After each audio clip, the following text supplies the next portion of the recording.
La première nuit à Dakar, les passagers africains et européens du vol Air France en provenance de Paris applaudirent à la délicatesse avec laquelle le pilote avait posé son appareil, un jumbo-jet, sur la piste de l'aéroport Dakar-Yoff. Certains n'attendirent pas que l'avion s'immobilisât en fin de course sur le tarmac pour se libérer de leur ceinture de sécurité et extraire fébrilement leurs bagages à main des coffres au-dessus des sièges. Au bout de 6 longues heures de confinement en haute altitude, tous avaient hâte de sortir de la cabine, de se désankyloser, de se dégourdir les jambes. Adriana et Mademba restèrent assis jusqu'à l'extinction des feux lumineux interdisant de se lever avant l'arrêt total de l'appareil, comme l'avait rappelé une des hôtesses, d'une voix mielleuse. Les gens qui passaient à côté de leur jetaient des regards admiratifs ou les félicitaient vivement pour leur acte. À l'escale de Bruxelles, ils s'étaient, bec et ongles, opposés au débarquement, en pleine nuit et en terra incognita, d'une petite Sénégalaise voyageant seule. Elle avait été admise dans le vol, du fait d'une erreur technique d'enregistrement ou de programmation dont elle n'était en rien fautive. Mademba et Adriana, qui connaissaient bien les parents de l'enfant, réussirent à liguer la majorité des passagers autour d'eux et à leur faire manifester leur désapprobation contre l'injustice dont cette frêle et innocente personne risquait d'être victime. Face au tollé général ainsi créé, l'équipage fit finalement profil bas et la laissa continuer son voyage jusqu'à destination, après en avoir été assurément instruit à plus haut niveau. Le souffle d'un vent chaud et sec appât les nouveaux arrivants dès qu'ils mirent un pied dehors, sur la passerelle. La température annoncée était de 27 degrés Celsius au sol. Il était 10 heures du soir, ce vendredi 2 avril 1982, mais l'harmattan gardait encore tout son mordant. Une chaleur d'étuve régnait dans la salle d'accès à l'aérogare où les passagers débarquants avaient rapidement formé de longues queues agglutinées devant les guichets de contrôle policiers et sanitaires. Adriana se mouvait dans cette fournaise paradoxalement mieux que Mademba. Elle ne suait point alors que son homme était en nage. Il avait l'excuse d'avoir été pendant 5 bonnes années loin des tropiques. Mais elle également. Le hall de récupération des bagages fut un autre enfer. Dans cette salle bondée de monde, pas seulement de voyageurs, mais aussi d'une faune de marchands ambulants agressifs, de porteurs envahissants et de sournois voleurs à la tire, mettre la main sur ses valises fut pour tout l'aboutissement d'un périlleux parcours du combattant. Adriana et Mademba ne reprirent leur souffle qu'en arrivant au cordon douanier. Bekay Ngom était là qui les attendait, en uniforme. Il en imposait visiblement aux soldats de l'économie qui étaient de faction. En le voyant aller à l'accueil des 2 jeunes gens et les accompagner vers la sortie, ils les laissèrent passer sans le moindre coup d'œil sur le lourd chargement des chariots à bagages qu'ils poussaient devant eux. Soyez les bienvenus chez vous au Sénégal, monsieur et madame Diop, leur avait dit Bekay, entre les présentations, les poignées de main et les accolades, au sortir de l'aérogare en dehors duquel la température était beaucoup plus clémente. Monsieur et madame Diop. La formule avait un effet euphorisant sur Adriana, depuis que l'officier d'état civil de la mairie du 14e arrondissement, ceint de son écharpe tricolore, avait consacré son union pour la vie avec Mademba, dans les riches lambris de la salle des mariages de cet hôtel de ville de style néo-renaissance, s'étendant majestueusement le long du square Ferdinand Bruno. Adriana se revoyait encore au bras de son père, dans un ensemble chemisier-pantalon crème assorti à un large chapeau, empruntant l'allée centrale de ce lieu magnifique, sur un long tapis bleu de la même couleur que l'assise et les dossiers de ses fauteuils palissandres, comme la boiserie qui en tapissait les murs. Sous le regard admiratif et approbateur des parents et amis invités, elle avait pris place à la gauche de Mademba en costume bleu marine, au premier rang, face à l'officiant. Elle l'entendait encore leur lire posément leurs droits et obligations de futurs conjoints, l'un envers l'autre et à l'endroit des enfants qui naîtraient de leur union librement et volontairement consentie. Elle en avait retenu ce qui lui paraissait essentiel et intangible: les époux se doivent mutuellement fidélité, secours, assistance. Les époux assurent ensemble la direction morale et matérielle de la famille, ils pourvoient à l'éducation des enfants et préparent leur avenir. Et depuis que l'officier d'état civil avait solennellement déclaré qu'elle et Mademba étaient désormais tenues pour mari et femme au regard de la loi, sous les applaudissements nourris des convives, elle était comme sur un nuage, mais avec la lucidité des gens déterminés et à cheval sur les valeurs humaines fondamentales. Dehors, la nuit s'était davantage rafraîchie quand ils arrivèrent au parking public où Bécaye avait garé son véhicule, une Renault 9 flambant neuve, la voiture de l'année. Assis à ses côtés, sur le siège avant, en bavardant sur le chemin des Almadies toutes proches, Mademba félicita son ami pour cette belle acquisition, mais surtout pour son mariage et sa toute dernière promotion. Dans leurs échanges épistolaires, l'un et l'autre se tenaient mutuellement au courant de leur quotidien et des changements qui intervenaient dans leur vie. Bécaye avait, un mois plus tôt, convolé en juste noces avec Deborah Wolf, sa dulcinée noire américaine. Elle l'avait définitivement rejoint à Dakar, après 5 longues années d'attente. Un bonheur n'arrivant jamais seul, il avait, peu de temps après, étrenné ses galons de capitaine. La circulation étant devenue très fluide sur la route des Almadies, ils ne tardèrent pas à arriver à destination, devant la villa de Bécaye. Il avait en toute fraternité, en accord avec Deborah, accepté d'offrir le gîte et le couvert à Adriana et Mademba, le temps qu'ils trouvassent où s'installer. Le couple avait reçu des réponses favorables aux demandes d'emploi qu'il avait envoyées de Paris à diverses entreprises. Les diplômes et la nationalité française d'Adriana avaient effectivement convaincu le Crédit Lyonnais où elle était attendue pour un poste de cadre expatrié, dans les 15 jours suivant son arrivée au Sénégal.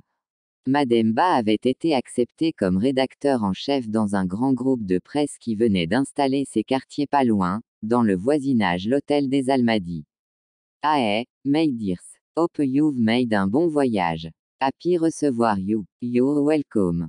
Deborah accueillait ainsi ses hôtes, mêlant le français à l'anglais, dans un débordement d'enthousiasme signe d'ouverture, de gentillesse et de générosité sans arrière-pensée négative. Deborah était élancée et belle, d'une présence physique semblable à celle d'Adriana, mais bien moins fine, sans doute en raison d'un mode alimentaire favorable à un certain embonpoint fort apprécié chez la femme par la gent masculine sénégalaise. Il se faisait tard. Mais, très heureux de se revoir après tant d'années, les deux amis d'enfance restèrent, longtemps après dîner, à amener leurs deux épouses à faire plus ample connaissance, à évoquer des souvenirs, à parler de leur mariage, de la vie en France et aux États-Unis d'Amérique, mais également de la situation qui prévalait au Sénégal. En bon militaire, très réservé sur la chose politique, Bécaye fuyait manifestement les questions délicates y afférentes. Mais c'était compté sans l'aiguillon du journaliste pugnace qu'était devenu Mademba. Le tableau qui lui fut dépeint n'était pas sans ombre. La situation politique et économique du Sénégal était certes beaucoup moins tendue, après l'abdication du président Léopold Sédar Senghor et son remplacement par son dauphin et ancien Premier ministre, Abdou Diouf, à la faveur contestée de l'article 35 de la Constitution, le 1er janvier 1981. Diouf était effectivement en état de grâce depuis son avènement, d'autant que, 5 mois après, il avait instauré le multipartisme intégral, au grand bonheur d'une partie de l'opposition jusqu'alors clandestine. Il avait aussi renoué avec les institutions de Bretton Woods qui reprirent leur soutien financier au coûteux fonctionnement de l'appareil d'État, au paiement régulier des salaires des fonctionnaires et à la subvention des prix à la consommation des denrées de première nécessité, en contrepartie de l'application d'un programme d'ajustement structurel taillé comme une camisole de force. Bécaye avait entendu dire, par des experts tiers-mondistes farouchement contre les amères potions de la Banque mondiale et du Fonds monétaire international en Afrique, que les effets de ce plan risquaient d'être catastrophiques sur la croissance économique et le développement humain du pays. Mais ce qui l'inquiétait le plus immédiatement, la tache la plus sombre sur le tableau, c'étaient les velléités indépendantistes qui sourdaient au sud du pays. 3 mois plus tôt, le 31 décembre 1981, l'esplanade de la gouvernance de Ziguinchor avait été le théâtre de la manifestation d'une foule incarnant l'hostilité des Casamançais à l'invasion et l'accaparement de leurs terres par des nordistes, et le sentiment qu'ils avaient d'être marginalisés et laissés pour compte par Dakar qui n'avait d'égard que pour les gens du Nord. Les services spéciaux policiers et militaires, forts des renseignements de première main qu'ils avaient obtenus sur le mouvement des forces démocratiques de Casamance, avaient averti le pouvoir central des graves menaces que cette organisation séparatiste faisait peser sur l'intégrité nationale sénégalaise, du fait de l'exacerbation de frustration amenant de plus en plus de gens vivant dans la partie méridionale du pays, à ne plus vouloir se considérer comme Sénégalais parmi les Sénégalais. Pour parer aux velléités irrédentistes et protéger la libre circulation des personnes et des biens contre toute forme d'exaction, plusieurs bataillons de la gendarmerie ainsi que des armées de terre, de mer et de l'air avaient été envoyés prendre position aux lieux et points les plus vulnérables ou stratégiques, en Casamance. Mademba apprit de Bécaye que Doudou Ndouaye, également promu capitaine, y était à la tête d'un bataillon. Avait-il choisi de quitter les plaisirs de la capitale pour aller au front, par dépit amoureux, parce que son mariage avec Satou Diène s'était terminé par un divorce, par la faute de parents qui s'immisçaient dans leur ménage à tout bout de champ? Nul ne savait. Toujours est-il que Bécaye et Mademba se promirent de jouer les bons offices pour rabibocher le couple ami. Le capitaine Ngom revint à son récit sur la situation très tendue qui prévalait dans la région sud du Sénégal et alentour. Très fier de son armée, il vanta son raid victorieux sur la Gambie qui permit de tuer dans l'œuf le coup d'État tenté, en juillet 1981, par Kukoy Samba Sanyang contre le président Daouda Keraba Jawara, alors à Londres pour le mariage du prince Charles avec Lady Diana Spencer. Ce n'était évidemment pas pour les beaux yeux de cet homme débonnaire et sans envergure que l'intervention avait été menée, mais dans l'intérêt primordial du Sénégal. Elle enrayait ainsi une jonction entre les putschistes gambiens et les irrédentistes casamançais qui aurait pu se traduire par la proclamation d'un pays indépendant englobant la Gambie et la Casamance, voire la Guinée-Bissau. D'autant que les acteurs en lice et leur base populaire ressortaient des mêmes ethnies diola et mandingues, et traînaient des frustrations et aigreurs similaires envers les Akou, les Wolofs et Alpulaar accusés d'accaparer, de part et d'autre, les appareils d'État, le commerce, les affaires et les terres. Cerise sur le gâteau, la réussite de l'intervention militaire sénégalaise avait été couronnée par l'acceptation par la partie gambienne de la tutelle sénégalaise, dans le cadre d'une confédération instituée le 1er février de cette année 1982. Je crains pour la durabilité de cet attelage qui m'a l'air fort bancal, dit Mademba, en pensant aux effets négatifs, pour la Gambie, du contrôle, par l'armée sénégalaise, des frontières et points stratégiques d'un pays dont l'économie carburait essentiellement avec le produit de la contrebande vers ses voisins. J'ai les mêmes appréhensions que toi, reprit Bécaye. J'ai le pressentiment que la Confédération sera, pendant quelque temps, une sinécure pour des officiels gouvernementaux et parlementaires, pour ensuite mourir de sa belle mort. Cette Gambie la voudra toujours continuer à vivre aux dépens du Sénégal, et cela est inacceptable. It's also inacceptable que nous les femmes sleeping assis, s'exclama Déborah, dans un sonore éclat de rire. Nous allons tous aller au bed jusqu'à Tomorrow. L'heure était, en effet, fort avancée. La pendule du salon marquait 3 heures.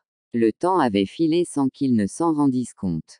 Heureusement pour tous, et particulièrement pour Bécaye, il pouvait s'offrir le plaisir d'une bonne grasse matinée, en ce samedi qui se faisait déjà jour.